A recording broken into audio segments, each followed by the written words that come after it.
Guys, we just got into Chinchón, which is this beautiful little medieval town about 30 minutes south of Madrid, and it's perfect for a day trip. It's also perfect for a romantic escape like we are doing, and we are so lucky to be staying at the Parador, who is sponsoring this video. So get ready for 36 hours of roast meats, local wine, underground cellars, medieval castles, and one very special bedroom. All right, let's check in.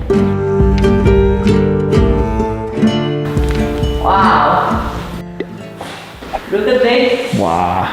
Have you ever been in a place like this? I'm sure you haven't, James. So when we stay in these paradores, we always try and stay in a pretty special room, and we've been lucky and they've given us 140, room 140, which is the original chapel of the convent that we're in. And it's the sacristy alongside that is the bathroom with a massive tub. And around us are these like prints of gardens, almost as if we're in Aranjuez, in the famous gardens of Aranjuez to the south of Madrid, and it's just nearby here. And out behind me is an orchard of nísperos, or loquat trees. So I can imagine waking up, we've got the convent garden out there of these beautiful fruit trees and the sound of the birds, and it's very, very cool. But we need to go and check out the city. So Chinchón is most famous for its plaza, its medieval square that literally still looks like a medieval square. It was built up in the 15th century. It's not paved, it's covered in sand, and it's surrounded by these buildings in this irregular shape with all these balconies where they used to watch bullfights, public executions, everything on there. Chinchón is also famous for its anís, this very famous drink, and it is 15 minutes past midday. So I think it's time. Is it time, Yoly? Chinchón o'clock? Chinchón o'clock. So when Yoly and I met in France, we used to drink pastis, the French anise, but in Spain we have anise. It's usually quite sweet, but here in Chinchón they're famous for it. They've been kind of famous for it since the 1700s. Woo! Oh, it's good. Yeah? It's really good. Yeah, it's got a bit of sweetness from the alcohol as well. That's a really big pour though, guys. I used to say about, 2 vermouths and you never make lunch. 1 anise and you won't make lunch. Half maybe. Half. But I do have a question, Yoly. Why are you not having an anise? Oh, well, let me tell you one thing here. Lots of juices lately, if you've noticed in our latest videos, and well, I am pregnant. Ole!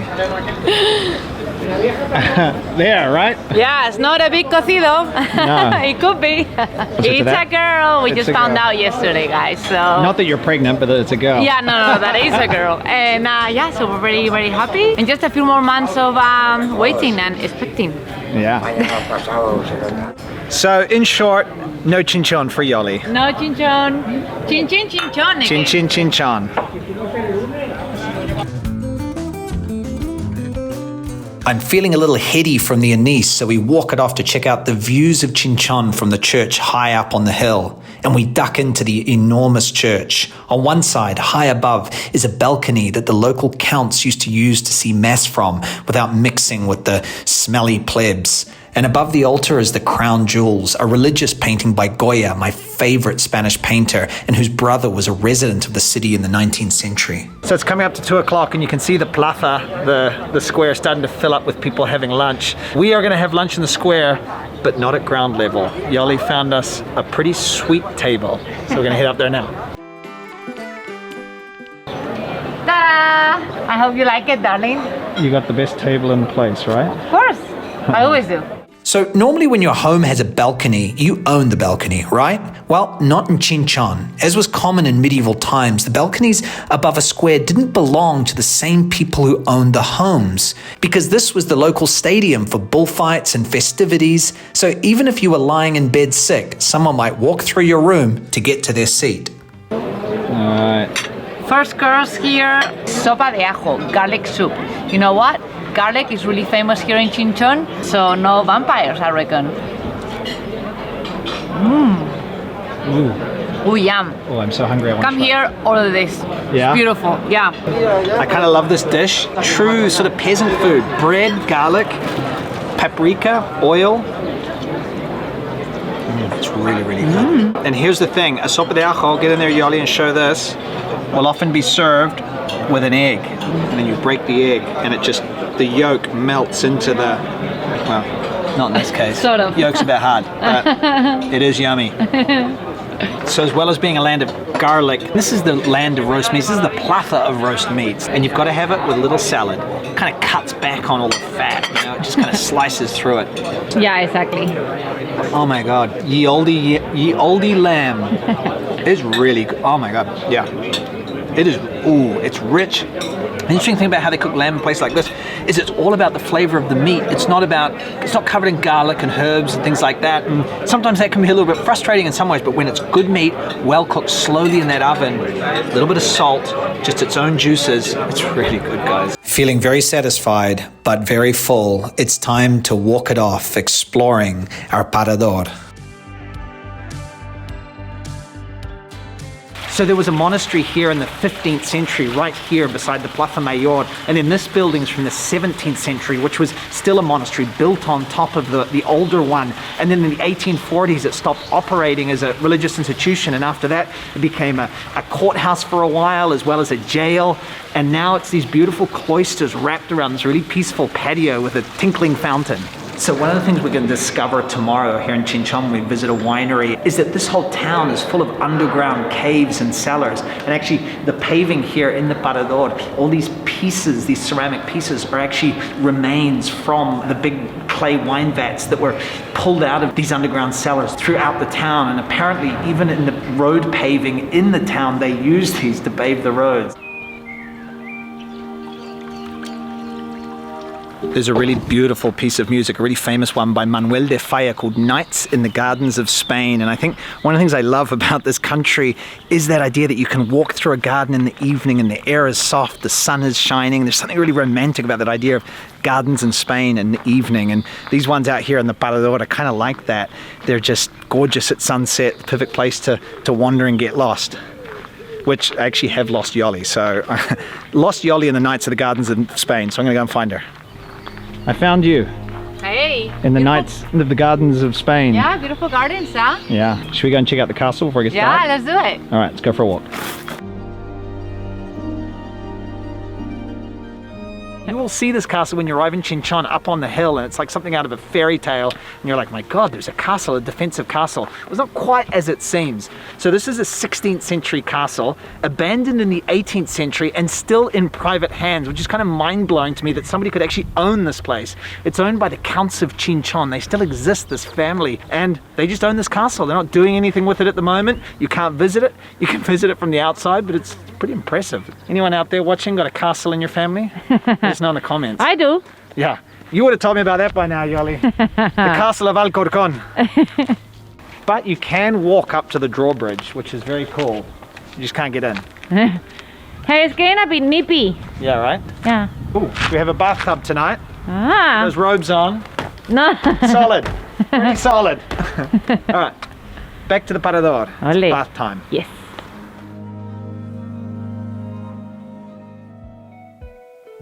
Comfy? Yeah? Ready for a bath? I thought you know that. Let's go.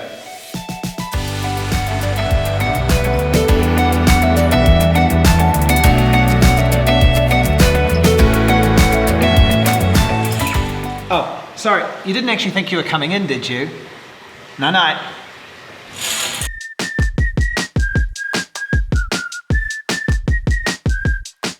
So I don't think breakfasts in the gardens of Spain is a song, but it should be, because it's really beautiful.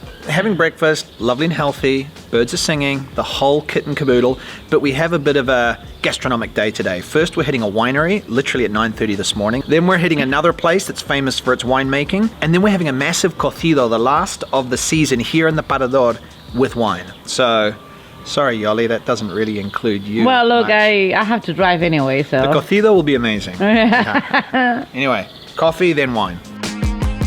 Okay, so Chinchón is not just famous for its anise, it's also famous for its wine, deep, dark, rich reds. And so we're going to a bodega, a winery now that's right here in the city, or in the town, and it's 150 years old. It's been open since 1870. We're gonna go and drink wine at 9:30 in the morning. But they make the wine in a really traditional way, so pretty excited.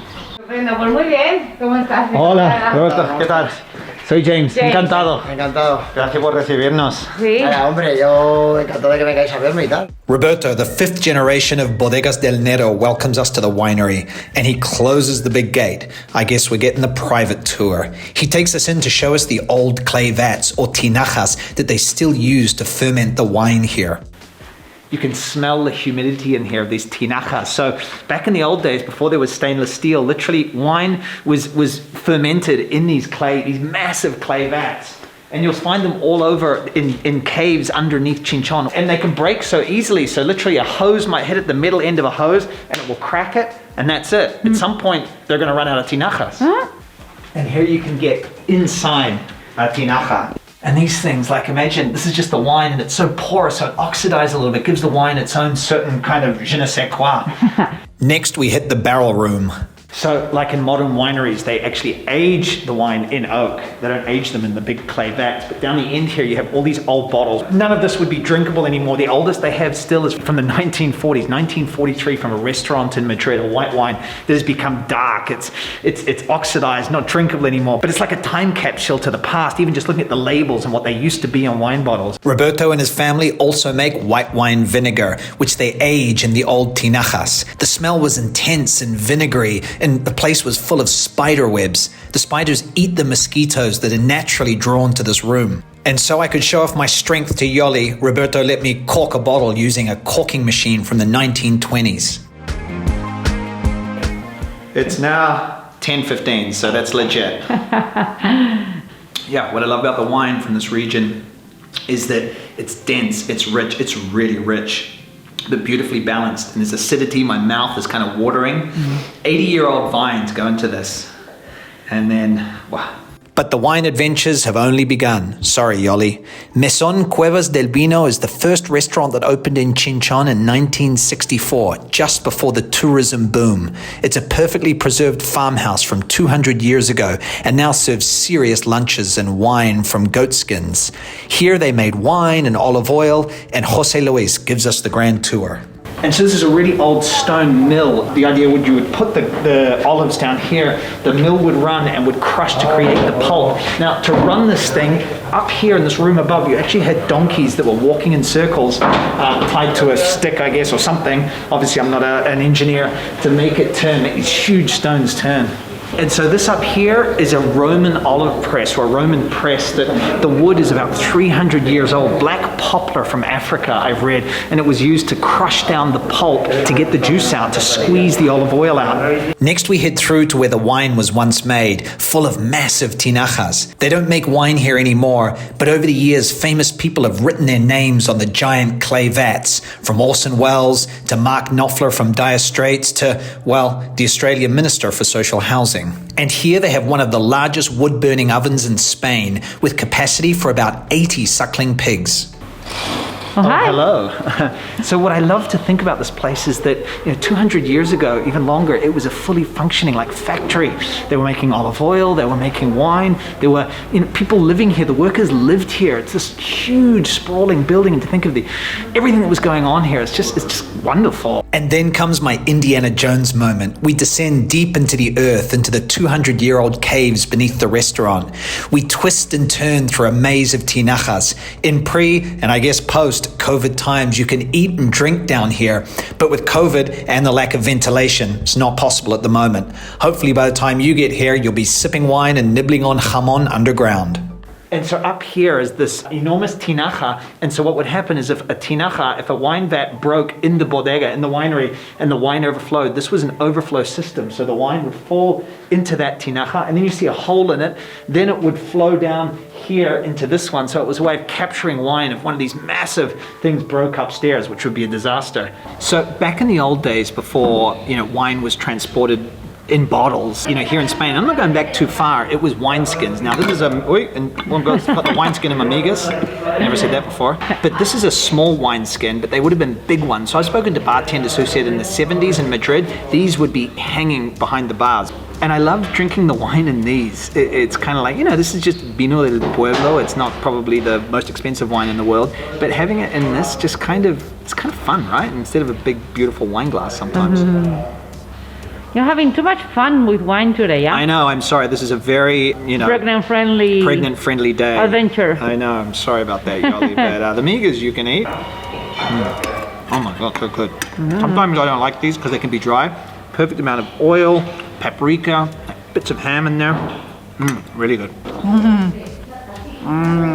They're good, huh? Oh, they're perfect. Opening the chorizo here. Oh, it's delicious. Beautiful chorizo. I would even add this chorizo to a paella. Ole. Like Jamie Oliver. We have a cocido though this afternoon at the Parador, so we can't go nuts. Okay, red alert, Yoly. You've gone nuts on the migas, and you're never going to be able to eat the cocido. Oh my God, you can't stop. Eating for two. Exactly. Exactly. That's what they say. Although you shouldn't, really, I don't think. No, right? But I'm doing it anyway.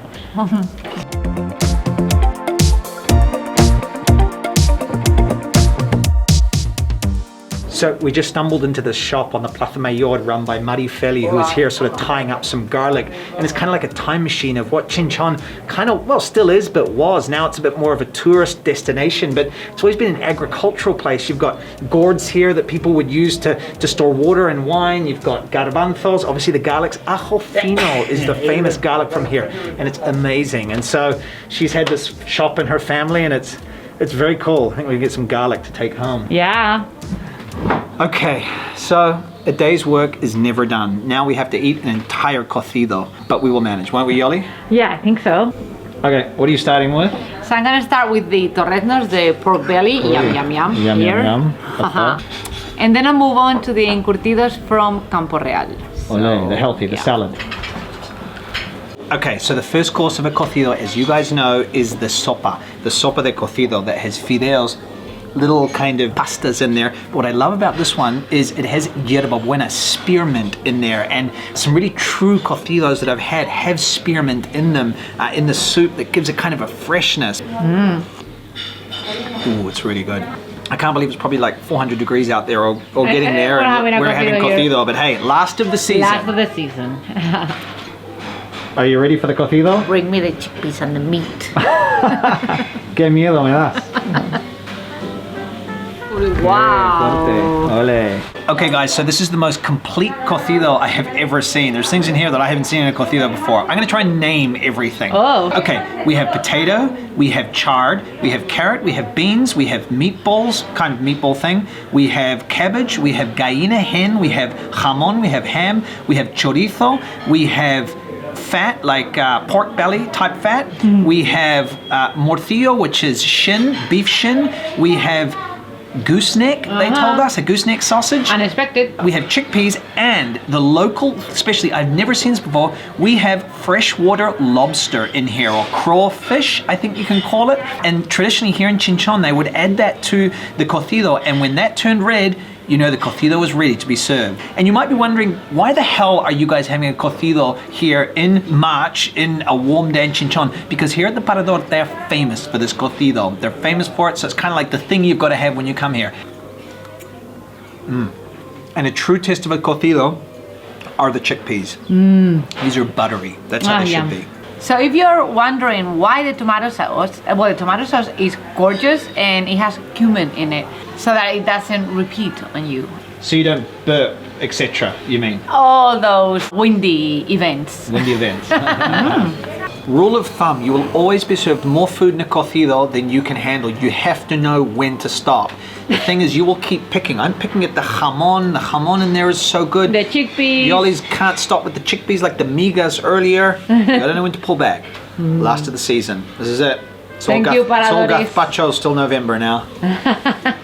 So, I don't know why they don't have a song called Cocktails in the Gardens of Spain. But guys, if you don't want to drink your Chinchón, your anise straight, you can have it in the classic Spanish beverage, the Sol y Sombra, the sun and shade, Chinchón and brandy, right?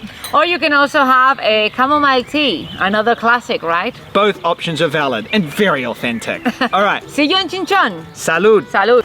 Oops, I almost forgot. If you want to check out more of our adventures in Paradores, click this link up here. We've got a playlist just for you. Salud, Chinchón. Chin chin chinchón. Chin chin chinchón. Ciao.